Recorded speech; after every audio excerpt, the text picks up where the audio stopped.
हनुमान जी और रावण की पुत्री की ये कथा भारत में इतनी प्रचलित नहीं है, पर थाईलैंड में ये कथा बहुत प्रचलित है। रामायण के समय थाईलैंड का नाम अयोध्या था और ये नाम अयोध्या से ही लिया गया था। थाईलैंड की अपनी रामायण है जिसका नाम है रामकीन, जिसमें लिखी गई है हनुमान जी की सीक्रेट लव स्टोरी। ये है रावण की पुत्री स्वर्णमचा, जिसके चित्र थाईलैंड में घरों और दुकानों में लगाए जाते हैं और इसे लगाना बहुत शुभ माना जाता है। स्वर्णमचा हनुमान जी को कब और कैसे मिली, उससे ज्यादा आप ये सोच रहे होंगे कि आखिर रावण की ये पुत्री हुई कैसे। रावण सोने की लंका में रहता था और लंका एक आइलैंड पे है, surrounded by sea from all the sides. Ravan को श्राप मिला हुआ था कि वो किसी भी स्त्री के साथ उसकी इच्छा के बिना संबंध नहीं बना सकता, और एक दिन वो अत्यधिक उत्तेजित था, तो उसने अपनी काम वासना को शांत करने के लिए एक बड़ी सी स्वर्ण मछली के साथ संभोग कर लिया।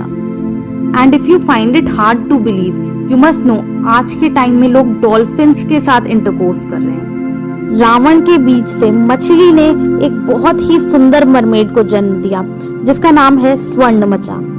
जिस समय हनुमान जी समुद्र सेतु का निर्माण करा रहे थे, उस समय उन्होंने देखा कि राम लिखे हुए पत्थर तेजी से चोरी हो रहे हैं। पत्थरों को ढूंढने के लिए वो समुद्र में उतर गए और उन्होंने देखा कि समुद्री जीव उन पत्थरों को कहीं ले जा रहे हैं, जिनका नेतृत्व स्वर्णमचा कर रही है। हनुमान जी वैसे तो चोर के प्राण ले लेना चाहते थे, पर जब उन्होंने देखा कि सामने एक स्त्री है तो वो रुक गए।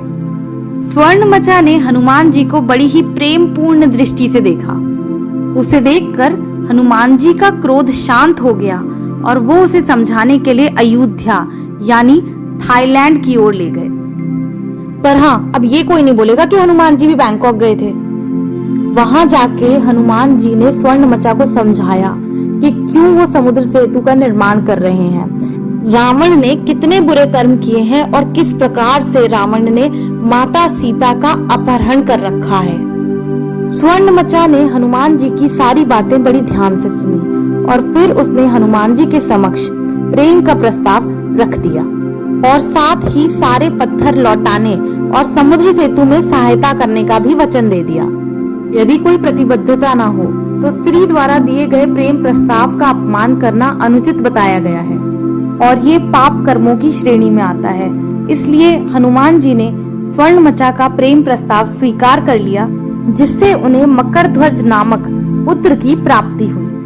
उस समय की परिस्थिति को देखते हुए हनुमान जी ने स्वर्णमचा से अपना संबंध गुप्त रखा। तो क्या हनुमान जी का ब्रह्मचर्य टूट गया? जी नहीं, ब्रह्मचर्य नियंत्रण है, नपुंसकता नहीं। ब्रह्मचर्य में केवल शारीरिक सुख के लिए किया गया संभोग अनुचित है। केवल संतान प्राप्ति के उद्देश्य से किए गए संभोग की अनुमति है। इसलिए हनुमान जी का ब्रह्मचर्य खंडित नहीं हुआ।